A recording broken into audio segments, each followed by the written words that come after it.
স্বাধীন ফিলিস্তিনের দাবিতে হামাস লড়াই চালিয়ে যাচ্ছে বহু বছর ধরে, আর এ সংগঠনটিকে 2017 সাল থেকে দৃঢ় হাতে নেতৃত্ব দিয়েছেন ইসমাইল হানিয়া।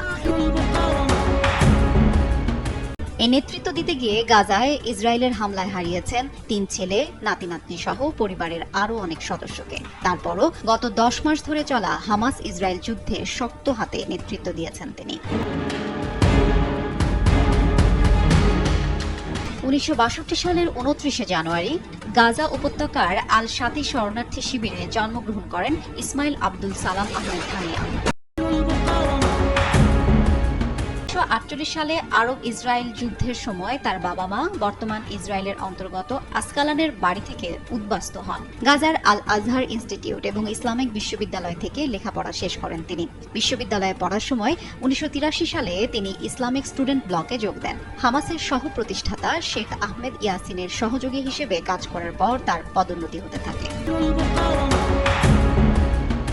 ইসমাইল হানিয়া হামাসের রাজনৈতিক শাখার প্রধানের পদে থাকলেও তাকেই এই গোষ্ঠীর শীর্ষ নেতা মনে করা হয়। গত শতকের 80-র দশকে হামাসের উত্থানকালে রাজনৈতিক ও সামরিক আন্দোলনের সামনের কাতারে ছিলেন ইসমাইল হানিয়া।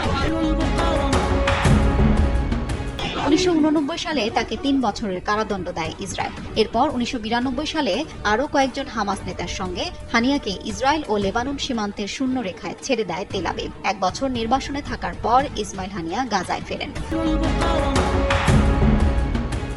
ফিলিস্তিনের জাতীয় নির্বাচনে হামাস বেশিরভাগ আসনে জয় পাওয়ার পর 2006 সালে ইসমাইল হানিয়াকে প্রধানমন্ত্রী পদে নিয়োগ দেন প্রেসিডেন্ট মাহমুদ আব্বাস। তবে সপ্তাহব্যাপী রক্তক্ষয়ী সংঘাতের পর গাজায় মাহমুদ আব্বাসের দল ফাতার কার্যক্রম বন্ধ করে দেওয়া হলে প্রধানমন্ত্রীর পদ থেকে হানিয়াকে সরিয়ে দেওয়া হয়। তবে তিনি গাজা শাসন করতে থাকেন।